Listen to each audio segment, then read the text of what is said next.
अब बच्चों आपको सबसे पहला काम है कि आपको यूपीएससी वेबसाइट पे जाके अपना डैफ 2 फॉर्म भरना होगा।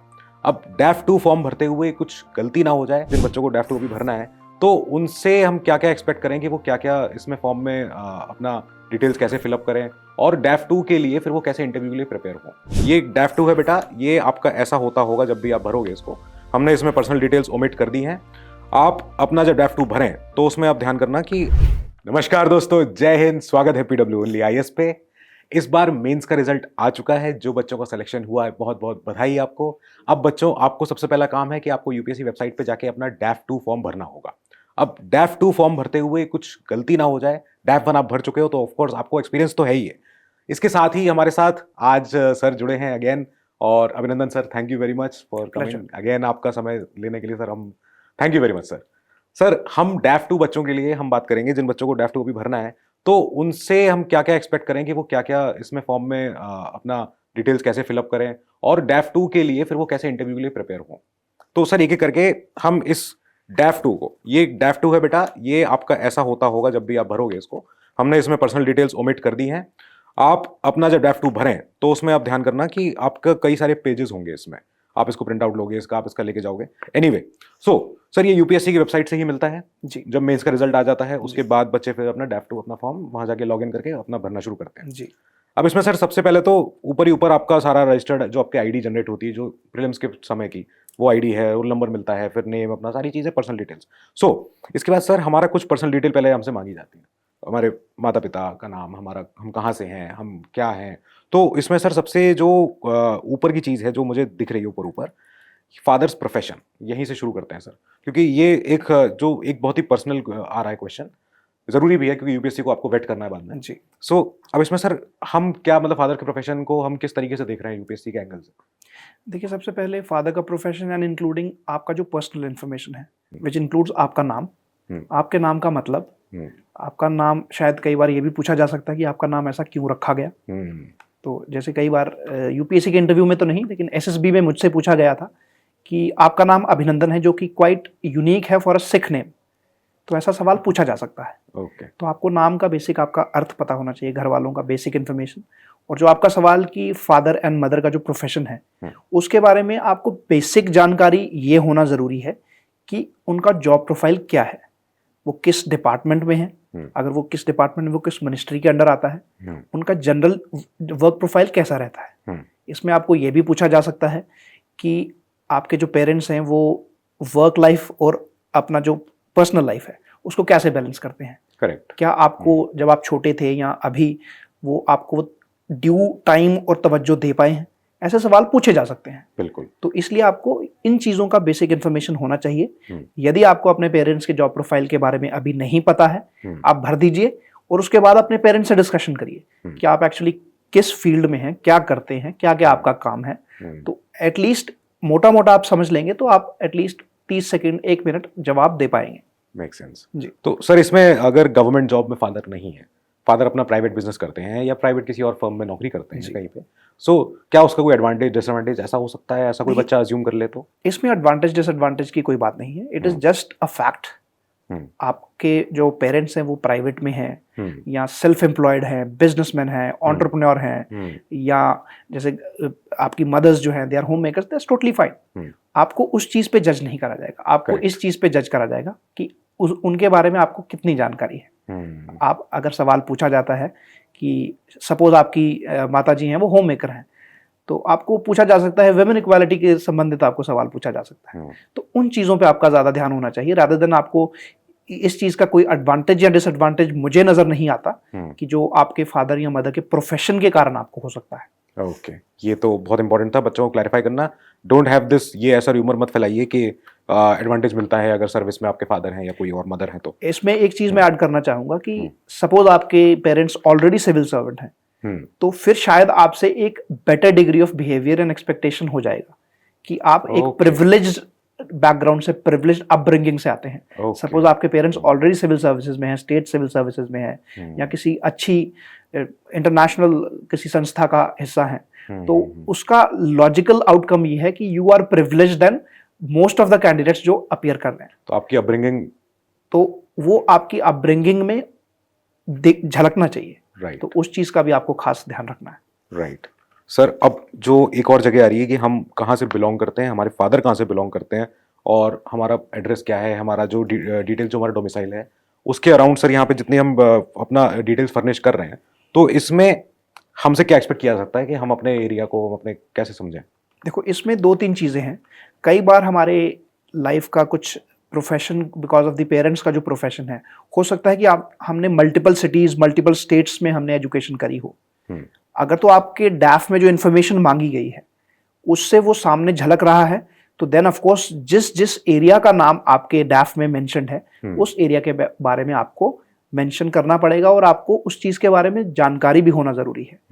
और इसमें एक चीज़ मैं बता दूं, अगर कोई चीज़ जो आपके डैफ में नहीं मेंशन्ड है तो उसको अवॉइड करना ज़्यादा बेटर रहता है। फॉर एग्जाम्पल, अगर डैफ में नहीं पूछा गया है कि आपके पेरेंट्स ने कहाँ कहाँ पोस्टिंग काटी है, या आपने अगर स्कूलिंग का जब हम इंफॉर्मेशन हम आगे देखेंगे उसमें सिर्फ आपका 10th का और हायर सेकेंडरी का प्लस कॉलेज का इंफॉर्मेशन है। हो सकता है कि आपने फर्स्ट से लेकर 10th तक आपने कहीं 3-4 अलग अलग राज्यों से आपने पढ़ाई करी है, तो वो अगर आपको सारे राज्यों के बारे में इंफॉर्मेशन नहीं है तो वो इंफॉर्मेशन आप अवॉइड भी कर सकते हैं, सो दैट आप डाइवर्स रेंज ऑफ क्वेश्चन जो आप शायद तैयार नहीं है उन चीज़ों को अवॉइड करने के लिए।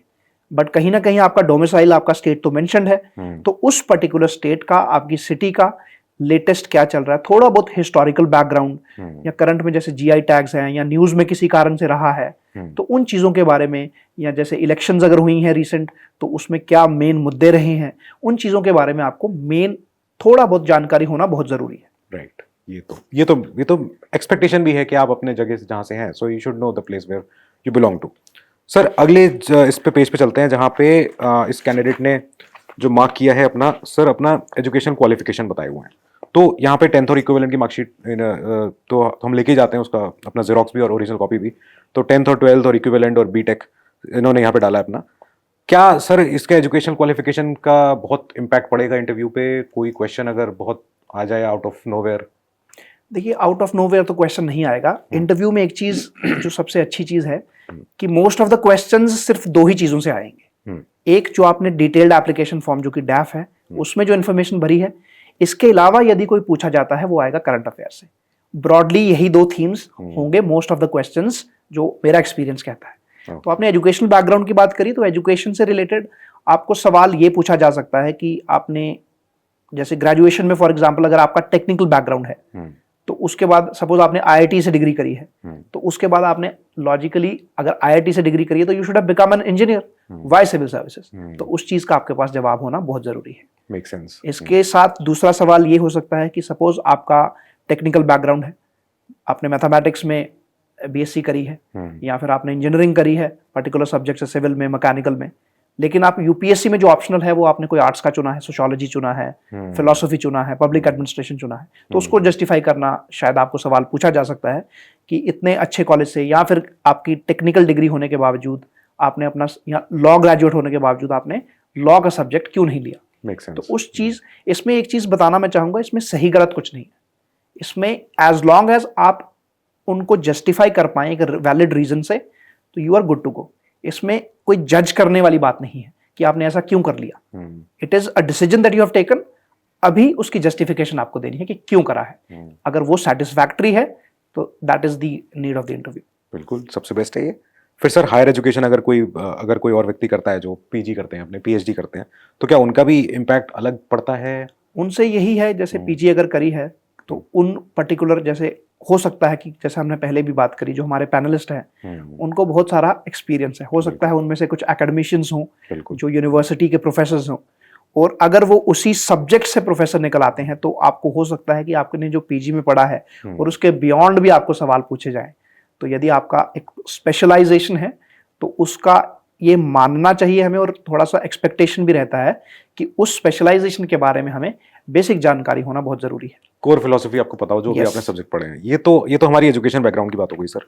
अब सर चलते हैं जो असली, जो डैफ का जो मेन जो गेम होता है सर, ये यहाँ पे जो हम लिखवाते हैं, हम जो हम अपने कैंडिडेट्स को बोलते हैं कि यूनिवर्सिटी या स्टेट या नेशनल लेवल पे आपने क्या क्या प्राइजेस, मेडल जीते हैं, कभी जो भी चीज़ आपने करी हो, जो भी आपका अचीवमेंट हो बेसिकली, सो हम सर इसमें क्या क्या लिख सकते हैं और क्या ओमिट कर दें? देखो, सबसे पहली बात है कि honesty and honesty is the main आपका जो जिस चीज पे आपको जज किया जाएगा। राइट। तो मैं तो आपको एडवाइस करूंगा कोई ऐसी चीज मत भरिए जो आपने जीवन में नहीं करी है। At the end of the day आपको उनको भी जस्टिफिकेशन देना और अपनी कॉन्शियस को भी जस्टिफिकेशन देना है। अगर आप जब वहां पे इंटरव्यू में फॉर एग्जांपल आपको ऐसी चीज के बारे में सवाल पूछा जाता है जो आपने जीवन में करी ही नहीं, तो आपका कन्विक्शन थोड़ा शेकी दिखेगा। और जैसा हमने पहले भी बात करी, उनका 30-40 साल का एडमिनिस्ट्रेटिव एक्सपीरियंस जब हम देखते हैं तो उनके लिए 2 मिनट का काम है to differentiate somebody who is just faking it and somebody who has actually done it on ground. Okay. तो उस चीज जैसे अगर सर अगर मैं फैंसी ड्रेस कंपटीशन में पार्ट लिया था, मैं जीता नहीं, तो क्या मैं उसको लिखूं या नहीं लिखूं? यदि और चीजें नहीं है लिखने को तो लिखने में कोई बुराई नहीं। ओके। क्योंकि fancy dress competition is also a part of the activity that you taken part of. It can be आपने स्पोर्ट्स खेला है, जरूरी नहीं है कि आपने यूनिवर्सिटी लेवल में खेला है, आप स्कूल लेवल में खेला है तो आप मेंशन कर सकते हैं।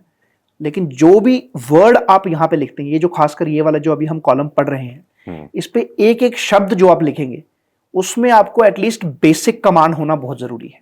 आप ऐसी कोई भी चीज इसमें नहीं लिखेंगे जिसके बारे में आपको रिमोटली आइडिया नहीं है। फॉर एग्जाम्पल सपोज आपने लिख दिया कि मैं क्रिकेट देखता हूं और क्रिकेट आपने जीवन में देखा ही नहीं। तो फिर क्योंकि मेरे को इंटरव्यू में नहीं, मेरे को एक मॉक इंटरव्यू में सवाल पूछा गया था, क्योंकि मैं क्रिकेट खेलता भी आया हूं, मैंने अंडर 19 खेला है स्टेट के लिए, उसके बाद देखता भी आया हूं। तो मुझसे सवाल पूछा गया था कि इरफान पठान ने एक हैट्रिक लिया था, तो किस टीम के अगेंस्ट लिया था। तो यदि आपने क्रिकेट देखा ही नहीं है तो आपको वो अंदाजा ही नहीं। सही बात, वो तो यदि आप क्रिकेट बेसिकली भी फॉलो करते हैं तो वो पता तो आपको वो विकेट्स भी याद होंगी कि कैसे इन स्विंगर मार के उन्होंने 3 विकेट पहली ही 3 गेंदों में पाकिस्तान की उड़ाई। आइकॉनिक हैट्रिक था। यस। उसी सीरीज में मुल्तान के सुल्तान बने थे हमारे यस सहवाग। फिर इसके बाद सर जो सबसे जो इम्पोर्टेंट जो एक कॉलम है, ये जो other extra curricular activities and interest, जिसको हम हॉबीज बोलते हैं। अब ये हॉबीज वाला ही है जो एरिया सबसे ज्यादा परेशान करता है कि बच्चे कहते हैं सर पढ़ाई करते आए पूरे समय तक, क्या हॉबीज बनाते, कहाँ समय था, कैसे करते। तो इसमें सर बेस्ट हमारा स्ट्रेटेजी क्या? देखो, बेस्ट स्ट्रेटेजी है कि अगर अभी तक आपका हॉबी नहीं है तो घबराना नहीं है, आइडेंटिफाई करिए, क्योंकि आपको लगभग 1 हफ्ते का टाइम मिलेगा अभी डैफ भरने के लिए। तो उसमें आप पहले आइडेंटिफाई करिए कि आपका इंटरेस्ट, जिसको हम रुचि बोलते हैं, वो किस तरफ है। वंस यू आइडेंटिफाई दैट, आप उस इंटरेस्ट के बेसिस पे अपना 1-2 हॉबी आप मेंशन करिए। और अभी क्योंकि इंटरव्यू का अगर आपका फर्स्ट लॉट में भी इंटरव्यू आता है तो लगभग 1-1.5 महीने का मिनिमम समय आपको मिलेगा। तो ये 1-1.5 महीने का मिनिमम समय आप उस पर्टिकुलर हॉबी के बारे में थोड़ा सा प्रैक्टिस करने में, थोड़ा उसके बारे में पढ़ने में लगा सकते हैं। बिल्कुल। ये ऑर्गेनिक अप्रोच नहीं है, क्योंकि ऑर्गेनिकली तो मैं यही सजेस्ट करूंगा जो अभी डैफ भर रहे हैं या फिर जो जिन्होंने अगले जो यूपीएससी के अटेम्प्ट्स देने हैं, कि जैसा आपने कहा कि सर पढ़ाई ही कर रहे थे, लेकिन सिर्फ पढ़ाई करना हमारा एम नहीं है। हमारा एम है कि सिविल सर्विसेज क्लियर करना और सर्विसेज में जाना है and reach there as a somebody who is a holistic personality. Holistically वो डेवलपमेंट आपके पर्सनालिटी का हुआ है कि नहीं हुआ है। बिल्कुल। वो तभी होगा जब आप पढ़ाई के साथ साथ कुछ समय एटलीस्ट अपने डेवलपमेंट पे भी लगा रहे हैं। इट कैन बी, अगर आप पेंटर हैं आप पेंटिंग करिए, अगर आप पोएट हैं तो कविताएं पढ़िए लिखिए, अगर आपको ट्रैवलिंग अच्छा लगता है गो ट्रैवल, बट उस चीज को आपको लाइफ का हिस्सा बनाना पड़ेगा, तभी आप ऑलराउंड डेवलपमेंट आपकी पर्सनालिटी में दिखेगी। तो जिन लोगों ने अभी तक भी हॉबी नहीं डेवलप करी है तो उनके लिए यही सुझाव है कि थोड़ा सा अपने बारे में सोचिए, अपने घर वालों से डिस्कशन करिए कि क्या क्या चीजें उनके हिसाब से और आपके हिसाब से आपको अच्छी लगती हैं। उसके बेसिस पे हॉबी आप अभी भी डेवलप कर सकते हैं और उसके बारे में थोड़ा पढ़िए, थोड़ा जिन लोगों की वो हॉबीज हैं उनसे थोड़ा बात करिए जो उस चीज में एक्सपीरियंस्ड है कि इस पे पॉसिबल क्या सवाल आ सकते हैं। तो पहली चीज है कि अगर तो आपने वो पहले से प्रैक्टिस कर रखी है, वो चीज हॉबी का पार्ट है, फिर तो आपको डरने की जरूरत नहीं है, आप सिंपली मेंशन करिए। बट अभी भी अगर नहीं करी है तो आपके पास सफिशिएंट टाइम है कि आप एटलीस्ट वो बेसिक चीजें कवर कर लें जो पॉसिबली आपको सवाल पूछे जा सकते हैं। सही। तो बच्चों, अभी सर के साथ हमने डिस्कस किया कि सबसे बड़ा जो इंपॉर्टेंट पेज होता है जो ये करिकुलर एक्टिविटीज वाला और आपके अचीवमेंट जो भी होते हैं स्पोर्ट्स के, यूनिवर्सिटीज के, जहां भी कुछ भी हो। तो अब इसके बाद चलते हैं जहां पे आपकी चॉइस पूछी गई है कि what you like, what you would want to have. तो जैसे सबसे पहले हम इसमें सर आईएएस के लिए, सर्विस के लिए इनसे पूछा गया है कि आपका प्रेफरेंस क्या हो सकता है अगर आपको कोई भी आपको कैडर चाहिए, आपको कैसा जोन चाहिए। सो इसमें सर अगर आपने होम स्टेट अपना यस कर रखा है ऑलरेडी कि मुझे होम स्टेट अगर मिल जाए तो मेरे लिए बेस्ट है वो। होम स्टेट के अलावा फिर हमारी नेक्स्ट प्रेफरेंस आती है। तो इसमें सर पहली बात तो सर इसमें हम क्या सोचें, कैसे इसको कैसे इसको अप्रोच करें? देखो, दो चीज़ें हैं इसमें। सबसे पहले तो आपका अपना प्रेफरेंस क्या है ये आपको पता होना चाहिए कि आपकी लाइफ में प्रायोरिटीज़ क्या है, क्योंकि सर्विस मिलना एक चीज़ है और सर्विस के बाद एक्चुअल ग्राउंड पे सर्विस करना is an entirely different thing. तो वो कहाँ करेंगे, किस सेट ऑफ एनवायरनमेंट में करेंगे, और घर से आप दूर जाने को तैयार हैं कि नहीं तैयार हैं, वो चीज़ें आपको ध्यान में रखनी है। और अभी हम बात करें तो जो कार्डर एलोकेशन की हम बात करते हैं तो वो आपको सिर्फ 2 सर्विसेज में मिलता है, that is Indian administrative services IAS and Indian police service. क्योंकि बाकी सारी आपकी सेंट्रल सर्विसेज हैं जहाँ पे डिपेंडिंग अपॉन कि आप कहाँ पोस्टेड हैं आपकी पोस्टिंग वेरी करेगा। बट ये 2 सर्विसेज ऐसी हैं जहाँ पे आपका ऑलमोस्ट स्टेट्स फिक्स हो जाता है कि ब्रॉडली आपका सर्विस इसी स्टेट में रहेगा। तो अभी आपने पूछा कि कैसे भरना है, तो इसमें पहले है ये है कि आपको टोटल जो जितनी भी स्टेट्स और यूनियन टेरिटरीज हैं हमारी, उसको 5 जोन्स में डिवाइड करा गया है। तो जोन 1 से लेके जोन 5, इसका ऑर्डर ऐसा रहता है कि आपको हर जोन का पहले पहला प्रेफरेंस देना है। फॉर एग्जाम्पल, जैसे अगर जोन 1 की बात करें, जोन 1 नॉर्थ इंडिया का जोन है जिसमें जम्मू, हिमाचल, पंजाब, उत्तराखंड ये सारी स्टेट्स आती हैं। तो सपोज जैसे मैं जम्मू कश्मीर से हूं तो मैंने एगमेंट कार्डर भरा, क्योंकि जम्मू कश्मीर जो है वो एगमेंट कार्डर में आता है। तो यदि इसमें एक चीज ध्यान रखने वाली है, यदि मैं जो अपना होम कार्डर है वो फर्स्ट प्रेफरेंस नहीं देता हूं तो फिर वो आगे आप नहीं दे सकते उसको, वो ऑटोमेटिकली फर्स्ट ही ऑप्शन है, उसके बाद नहीं आता है। तो ये चीज ध्यान में रखने वाली है। तो फर्स्ट प्रेफरेंस सपोज मैंने जम्मू कश्मीर को दे दिया एगमेंट कार्डर को, फिर जो सेकंड प्रेफरेंस है दैट विल गो कि जोन 2 जो आप दोगे, तो जोन आपने जो सेकंड रखा है इन दी ऑर्डर ऑफ प्रेफरेंस, तो सेकंड जोन में आपको फर्स्ट प्रेफरेंस देना पड़ेगा। फॉर एग्जांपल, आप जो वेस्टर्न जोन है, गुजरात, महाराष्ट्र वाला, मध्य प्रदेश वाला, इसमें से कोई स्टेट आपको फर्स्ट चुनना पड़ेगा। उसके बाद जोन 3 जो कि साउथ इंडिया का है, जोन 4, जोन 5, ऐसे 5 जोन्स में डिवाइडेड है। हर जोन की फर्स्ट प्रेफरेंस भरने के बाद आपको वापस जोन 1 जो आपने भरा है उसकी सेकंड प्रेफरेंस देनी है। तो आपको सर्विसेज भी इसी ऑर्डर में अलॉट होती हैं। ऐसा नहीं है कि सपोज आप जोन 1 का फर्स्ट भरा फिर आपको जोन 1 का ही सेकंड मिलेगा, वैसा नहीं है। जोन 1 का फर्स्ट मिलने के बाद आपको जोन 2 का फर्स्ट देखा जाता है इन दी ऑर्डर ऑफ मेरिट। अभी सवाल यह है कि आपको भरना क्या है, तो उसमें मैं आपको नहीं बता सकता। आपका ये इंडिविजुअल कॉल है, आप घर वालों से डिस्कशन करिए या फिर आपके सीनियर्स हैं जो उनसे डिस्कस करिए कि क्या प्रोबेबल चॉइस है अगर होम कार्डर नहीं मिलता है, क्योंकि प्रोबेबिलिटीज रहती हैं कि शायद होम कार्डर ना मिले, क्योंकि at the end of the day सिर्फ मेरिट का गेम नहीं है, गेम इस चीज का भी है कि उस पर्टिकुलर ईयर में उस पर्टिकुलर स्टेट में इनसाइडर आउटसाइडर कितनी वैकेंसीज आई हैं। करेक्ट। तो उस चीज का पूरा नॉलेज होना चाहिए आपको। और यदि होम कार्डर नहीं मिल रहा है फिर पॉसिबली क्या वो स्टेट्स हैं जहां पे आप अच्छे से काम करना चाहेंगे। करेक्ट। तो वो थोड़ा सा आपको घर वालों से और थोड़ा आपके जो आसपास टीचर्स हैं, आपके सीनियर्स हैं, उनसे थोड़ा बात करिए so that you get some idea. Correct.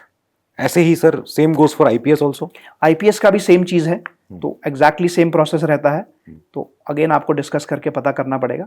तीसरी चीज है सर्विसेज का। बच्चों का डाउट रहता है कि सर्विस प्रेफरेंस क्या भरना है। मोस्ट ऑफ देम, ये हमारा थर्ड हमारा चॉइस का जो हमारा पेज है ये वाला आता है। इसमें आप अपने चॉइसेस लिखते हो अकॉर्डिंग टू योर नंबर। तो ये सारे यहाँ पे सर्विसेज मेंशन होती हैं। आपको जो सर्विस चाहिए आप उसके आगे पहले 001 लिखोगे, 01 लिखोगे। जो नेक्स्ट सर्विस आपको चाहिए वो 02 लिखोगे। इसमें सर तो इसमें लगभग 20 सर्विसेज हैं, जिसमें ग्रुप A सर्विसेज भी हैं, ग्रुप B सर्विसेज भी हैं। तो generally first, second and third में बच्चों को डाउट नहीं रहता है। First generally most of the people IAS prefer करते हैं। जो कुछ लोग फॉरेन सर्विस भी प्रेफर करते हैं, कुछ लोग पुलिस भी करते हैं, but generally IAS is the first preference for most of the people. उसके बाद डिपेंडिंग अपॉन आपका इंटरेस्ट, कुछ लोग पुलिस सर्विस को फर्स्ट रखते हैं, सेकंड रखते हैं, कुछ लोग फॉरेन सर्विसेज को रखते हैं, कुछ लोग फॉरेन सर्विसेज को 5th पे भी रखते हैं। इन द फियर जो अर्ली अटेम्प्ट्स वाले हैं, फर्स्ट एंड सेकंड अटेम्प्ट वाले, वो जनरली क्या करते हैं कि फॉरेन सर्विसेज को 5th अटेम्प्ट या बियॉन्ड रखते हैं। उसका रीजन ये रहता है, जो बच्चों से बात करके मुझे पता चला, कि यदि वो सेकंड ऑप्शन रखते हैं और यदि उनको मिल जाता है, क्योंकि फर्स्ट शायद उनका IAS वाज द ऑप्शन, तो अगर सेकंड भरने से उनको फॉरेन सर्विस मिल जाता है, इंडियन एडमिनिस्ट्रेटिव सर्विसेज और फॉरेन सर्विसेज एकमात्र ऐसी 2 सर्विसेज हैं जिनको मिलने के बाद या तो आपको रिजाइन करना पड़ेगा या आप एग्जाम फिर नहीं दे सकते हैं। तो ये चीज है, ये रीजन के कारण कई लोग फॉरेन सर्विसेज को पीछे भी रखते हैं। बट इट इज एंटायरली आपका अपना कॉल है कि आप सेकंड पे रखना चाहते हैं, थर्ड पे रखना चाहते हैं। तो फर्स्ट, सेकंड, थर्ड 3 जो मेन सर्विसेज सब लोग जानते हैं, administrative, police and foreign services, इसमें लगभग दुविधा नहीं रहती है। बाकी की जो 17 सर्विसेज है, including revenue services, audit and accounts, railways की भी सर्विसेज हैं, उसके बाद पोस्टल सर्विसेज हैं, तो इसमें काफी ज्यादा वैरायटी है। लोगों को कंफ्यूजन रहता है कि कौन सी भरनी है और कौन सी नहीं भरनी है। इसमें अगेन अगर आपको मैं कुछ बताऊंगा तो that would not be right, क्योंकि आपकी पर्सनालिटी, आपके इंटरेस्ट, आपके चॉइसेस वो आप खुद डिसाइड करेंगे। एट मैक्सिमम मैं आपको ये एडवाइस कर सकता हूं कि यदि आपको इन सर्विसेज के बारे में ब्रॉडली भी आइडिया नहीं है तो एटलीस्ट आपके आसपास अगर कोई सिविल सर्वेंट है जिसको आप जानते हैं या आपके एरिया में पोस्टेड है, टेक एन अपॉइंटमेंट, उनसे मिलिए, उनसे थोड़ा सा जानकारी हासिल करने की कोशिश करिए कि इन सर्विसेज का जॉब प्रोफाइल क्या रहता है, पोस्टिंग प्रोफाइल कैसा रहता है, वर्क लाइफ बैलेंस कैसा है, वो सारी चीजें आप इनसे डिस्कस कर सकते हैं। यदि कोई सिविल सर्वेंट आपको नहीं मिलता है तो आप यूट्यूब पे भी सर्च कर सकते हैं, आपको थोड़ा बेसिक आइडिया वहां से मिल जाएगा। और अगर आपके पास कोई टीचर्स अवेलेबल हैं या सीनियर्स अवेलेबल हैं जो इस चीज की तैयारी कर रहे हैं, आप उनकी एडवाइस ले सकते हैं कि सर्विसेज में इन 3 सर्विसेज के बियॉन्ड कैसे ऑप्शन आपको भरने चाहिए। तो आई थिंक थोड़ा सा अगर आप डिस्कशन करेंगे तो इस चीज का भी डाउट काफी ज्यादा क्लियर हो जाएगा। तो मतलब सर बेस्ट स्ट्रेटजी ये होगी कि जो आपके एरिया में जहां भी आप हैं, दिल्ली में है या कहीं और बाहर भी हैं, तो अपने वहां के पोस्टेड एसडीएम से या कोई और सिविल सर्वेंट के अपॉइंटमेंट मिल जाएगा जी। और सिविल सर्वेंट भी ऑफ कोर्स मतलब देंगे, क्योंकि वो जानते हैं कि ये मेरा जूनियर होने वाला है, ये मेरे अभी अभी अभी अब इतना मेरिटोरियस बच्चा है, उसको हेल्प करनी चाहिए। कई सर्विस होती है नहीं पता होता है, आईआरएस के अंदर इतने सारे अपने अपने डिविजन्स होते हैं, कस्टम्स है, एक्साइज है, कई बार बच्चों को कंफ्यूजन होता है कि ये सब आगे की बात है, जब होगी तब पता चलेगा, कभी पता ही नहीं चल पाता इस तैयारी में। तो उसमें सर बेस्ट आपका सजेशन बहुत अच्छा है कि सिविल सर्वेंट जो उस समय है सर्विस में, जिनको नॉलेज है और वो देख रहे हैं अपने बैचमेट्स को कि वो कहाँ पे हैं, क्या क्या जॉब प्रोफाइल है, उसको ही वो अपने एक्सपीरियंस को फिर आपसे वो शेयर करें कि सबसे बेस्ट आपके लिए क्या होना चाहिए ऑर्डर ऑफ मेरिट। जी हाँ, फिर सर इसके बाद अपना यहाँ पे एनेक्चर है जिसमें हम बस अपना सिग्नेचर करते हैं, डॉक्यूमेंट्स अपलोड करते हैं। यहाँ पे हमारा ड्राफ्ट 2 जो है ऑलमोस्ट कंप्लीट हो जाता है विद योर फाइनल डिक्लेरेशन। इसके बाद आपके जो अगर आपके साथ कोई रेलेवेंट अगर आपका कास्ट सर्टिफिकेट आपको लगाना है तो वो आप लगाएंगे, और वो ऑलरेडी लगा हुआ होता है क्योंकि वो तो हम अपना पहले ही भर चुके होते हैं। So with this sir draft 2 के लिए जो बच्चों के कुछ डाउट्स थे तो वो हम यहाँ पे टेकअप तो कर चुके हैं जी। अगर बच्चों के और डाउट्स आते हैं कमेंट सेक्शन में, आप प्लीज हमें बता सकते हो बेटा, जैसा भी आपको डाउट आ रहा हो, कोई भी क्वेश्चन हो, you can ask, will tell, we are here for you. And इसके साथ ही सर करते हैं सेशन को क्लोज। काफ़ी हेल्प हुई बच्चों को, काफ़ी हेल्प हुई जो बच्चे इस बार देने वाले हैं इंटरव्यूज, सो उनके लिए बहुत बहुत पहले तो all the best and keep studying बेटा, you are almost there, all keep studying, stay safe, good luck.